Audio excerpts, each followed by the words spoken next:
इतना बढ़िया महाकुंभ चलता, सुनते 40-50 करोड़ लोग आइल बाड़े।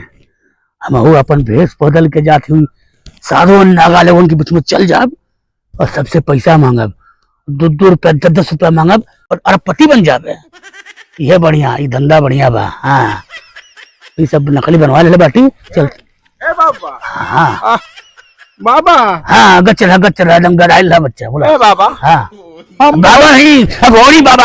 घुस घुस घुस और हम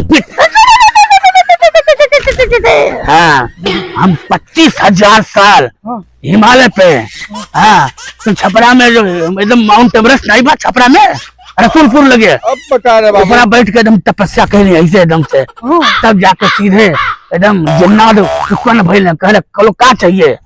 हम कहली हम जोन चाहे तो हो जाए, मरल मने के हम जिया दे ले। बाबू जानता बाबू आई है ओकर गाना ओकर जोन बाहुबली में का खलना के बाबा कटप्पा खोपड़ी अम्मली एकदम कटप्पा का सटप्पा कह दले। करे कटप्पा कटप्पा देखला। ए बाबू ए बाबा ए बाबा ए बाबा ए बाबा जो एवरेस्ट में जो तू हिमालय में जो तू देखत रहला है बाबा। हाँ, बात चाची दिखाई देती। चाची? हाँ, हमारे मेहरारू का नाम का ओखन चाची तो मेहरारू का नाम क्या है? धनेश्वरी। हाँ, धनेश्वरी। हाँ धनेश्वरी। हाँ धनेश्वरी कहाँ बाटू? का नाम है? फुलेश्वरी। फुलेश्वरी? फुलेसरा। अरे तो है फुलेसरा बुलाओ तटे। फुलेसरा कहाँ बैठा है? पूछे कि कहाँ बैठा? बाबा पशुमा हाय देखो। परवा नीचवा वही बगिया में हमने मुलाकात करत रहनी है। बगिया में बैठा जहां बसवारी में चला। बसवारी बुला थे आयो डरा बे मर कहां बसवारी में चला। अरे मेहरारू बुला दे, ठीक है? ए बाबा उससे पहले बतावा बाबा की तो जो कष्ट सब दूर है, पैसा लगी रखा 25,000 रुपया पूरे घर में जरूर कोई ना कोई और घुमा पूरे घर में कोनो जिन्नात के साया बा। अरे बरम जिन्नात बाटे, तुहार अकाल मृत्यु है बा। हम तुहार अकाल मृत्यु रोक दे।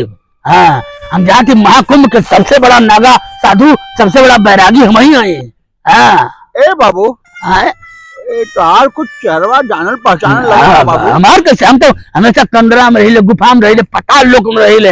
हम तो 2,500 साल बाद पहली बार डरते लोग तो आई बाटे। हम जाती महाकुंभ न आए, लेकिन काहे हमको ऐसा बुझा था कि हम टोके कहीं देखले हैं बाबा। हमारे तो सामने तरह तो हम के महान आदमी है, महापुरुष है।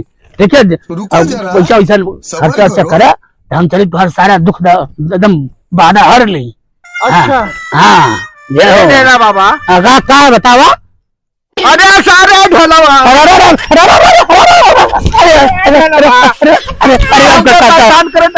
क्या बताइए भैया? उनको कमाई धमाई ढाई होटल सुनने की बहुत बड़ा महाकुंभ लगल था, 40-50 करोड़ में नहीं आ पाते भैया। तुम बताओ भैया। अरे तो ही बताओ, यह कुल ठगी ठगा करके अपन धर्म बर्बाद कर डाले, अपन धर्म को बर्बाद कर डाले। हम तो करती भैया। उठ भाई कान बोल के अब धर्म के बदनाम ना कर बे, ठीक है? और जाके कुंभ मेला में झाड़ू लगाओ, पोछा लगाओ, समझे? हम कसम खाती भैया, अब कोनो नया रूप लेके अपने धर्म के भ्रष्ट नहीं करे, बर्बाद नहीं करे। केहू अपने धर्म के भ्रष्ट करी ओके तो समझ हम जूता निकाल के बारे में भैया कौन यह हो चाहिए कि भी अपने धर्म के भ्रष्ट करो ना, तो पहले मार के काटा। हम लालच में कुंभ मेला में जा, सेवा भाव से जा और गंगा में डुबकी लगावा और बोला महादेव महादेव। भैया तुम लोग जा। हाँ, इस सनातन धर्म के बहुत बड़ा पर्व है। हाँ, महाकुंभ। हाँ, कई 100 साल बाद। हाँ, 140। हाँ, और कम से कम 40 करोड़ से ज्यादा लोग आता है। आप लोग भी जाइए, अपन पाप धोई और ये पुण्य के भागी बनी।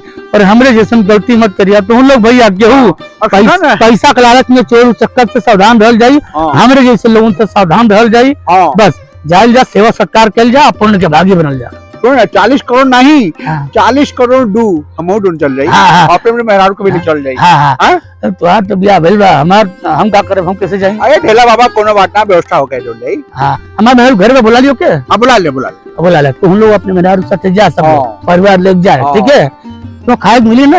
अरे खाना फ्री बा, रहना सब फ्री बा और सरकार इतनी अच्छी व्यवस्था करो था कि पूछा मत। लेकिन केहू बतावे मत कि हम ऐसा काम कर जात नहीं गलत। अरे एकदम अब ना बताए, तू गलत काम ना करबा, तू सही ठेला बाबा, तू जो करे टाड़ा वो करा सुना, कम खइया। ठीक है, कब में खा भैया। हाँ नहीं ले जाके पूरा फंडरवा खत्म कर देबा। ठीक है भैया। ठीक ना? राम। चोट लगी ज्यादा का? हाँ। हाँ चला कोनो बात नहीं।